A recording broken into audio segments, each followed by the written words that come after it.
Dude, nothing ever happens. The nothing ever happens chud. I want to kill him. Every time I see, like, whenever anything happens, I think of his face. Whenever anything in the world starts to happen, I see his face in my mind's eye. And it's like, no, no, no, not again. Every time you're thinking he will be defeated, it's like, finally. Every time something happens, you're like, finally. You're gonna die. You know, this nothing ever happens, Chud will fucking lose. And every time, he's undefeated. Every time. The arc of history is long, but it bends towards the nothing ever happens, Chud.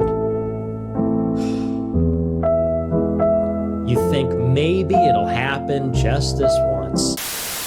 What's that? War with Iran? No, don't worry, nothing ever happens. What's that? Civil war, mass deportations, huge political unrest? Calm down, guys. Take a deep breath. Nothing ever happens. Don't get me wrong, it's a good meme. It's in fact a great meme, probably one of the best memes of the last 2 years. It's very funny, and there's definitely some truth to it. I mean, we do know that the media exaggerates pretty much everything. If you hear about this huge dramatic event, chances are it's at least slightly less dramatic than what you've been told. And the reason for that is obvious. Newspapers make money by having flashy headlines and selling newspapers, so they want to make it as dramatic and sensational as they possibly can get away with. It is true that most of the time, when you hear about these wars, World War III is about to start, or America's about to erupt in civil war, it's never true, right? I mean, everybody thought World War III was going to happen when Hamas invaded Israel. Didn't happen, I mean, bad things happened because of that, but it wasn't World War III. Same thing with Iran over the summer. Everybody thought, oh my gosh, it's the end of the world, nuclear bombs are gonna fly, and they didn't. Everything was pretty much fine. Civil wars, we hear this all the time, that, oh, it's enough this time, the people are fed up, time for America to erupt in civil war. And it just doesn't. So, none of those things ever happen, therefore by induction we can assume that nothing ever happens. And that is where the confusion comes in, because it is true that things happen slowly and gradually, but that doesn't mean that things don't happen at all, right? Just look at the last 5 years. We've seen huge shifts since COVID-19, the re-emergence of Trump to political power, the way that the Overton window has shifted on things like foreign wars, on Israel, on immigration. Mass deportation is a mainstream position now. People are openly talking about that sort of thing. Race politics have become far more mainstream. Anti-Israel and anti-Israeli lobby sentiments have become very mainstream on the right, especially the young right. I mean, things really are changing rapidly. And this notion that, oh, nothing ever happens, we're just in this permanent state of stasis, of liberal modernity, where nothing's going to change ever again, it's just not true.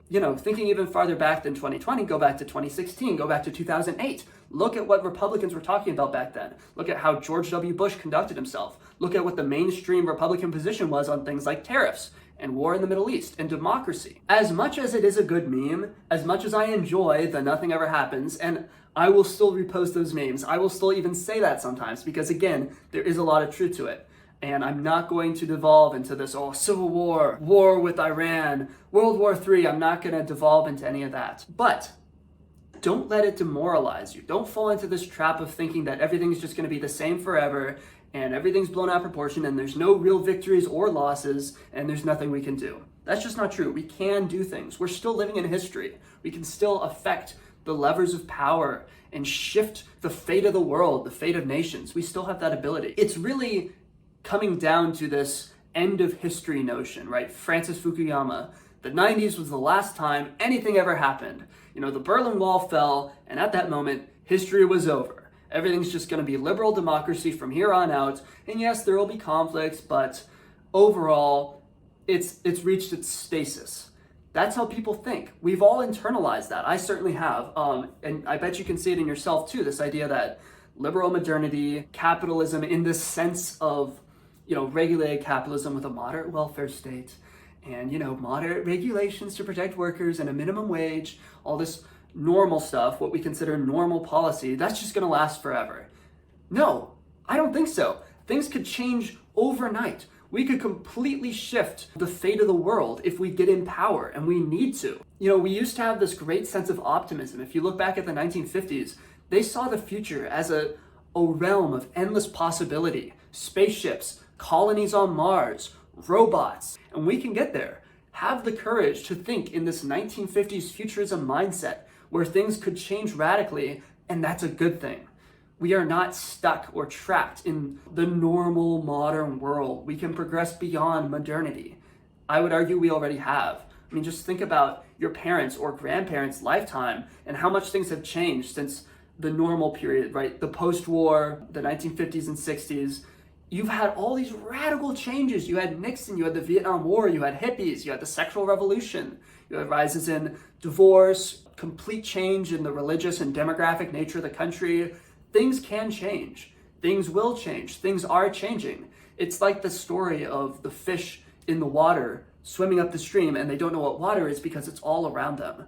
Change is all around us. These huge continental shifts in the world are happening as we speak, but we're just too stuck in the moment to have that broader view and see what's happening. So take this moment to step back, to look at yourself as a historical figure, as part of historical movements, part of the history and decline and rise of nations and people groups and trends and political factions.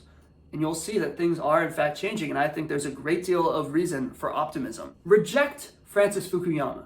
Reject the end of history. Reject the nothing ever happens chud. Things do happen. Horrible things happen, like what we saw, but good things can come of that, and great things can happen, and we can seize power and change the world.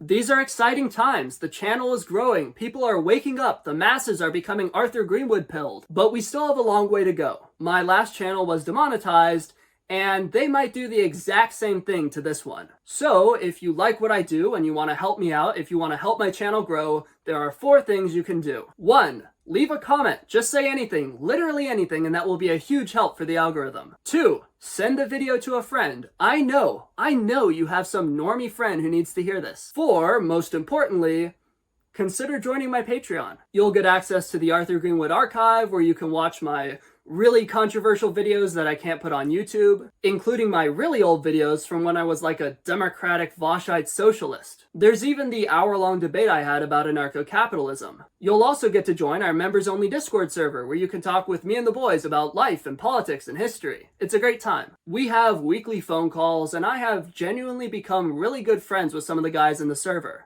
Because we have to stick together, you know? It's rough out there. We need networks of highly disciplined, highly intelligent men. If you want to join my network, all it costs is $1 a month. That adds up to $12 a year, which is nothing. That's less than an hour of work. And in exchange, you get to be my friend forever. Okay, thank you to my current patrons, Jawad Issa, Francis Webb, Nihilus is here, Nick, Atlas Rise, Donkus Kebab, Total Nick Elmo, Philip Von Filbert, King Crypto, Edraj, Maxim, Sun Tzu, Larry O'Cannon, Mount Maxio, Eric DeMallet, Rodney, Hossboss, Brandon, Voidborn, Danis the Manus, Seb, Texan Tetra, Jake, Mark, Summercam19er, Ryrot, Lucaso, Bill, Aiden the Astronaut, Carter, Baseballgarian, Temp, Medi, Luke, GPC, Ben, Karthik, Piedar, Frank, Woodson, Benjamin, Wesley, Dan, Honorary A, Bennett, Christian, Conjunok, TDW, Curious Leftist, Reed O'Brien, Macaroni, Dees, AA Gaming, Mughal, NSA Watchlist Bait, The Fiery One, Nightcore Lion, Michael, MI Person, and Kozaru98. All of you, thank you so much. We are having a call on Saturday evening. Please join. If you're not a member of the server, go ahead and do that. I have probably messaged you on Patreon, so just go ahead and check those notifications. Everybody, thank you so much for watching. Click on this video right now, and I'll see you next time. God bless America.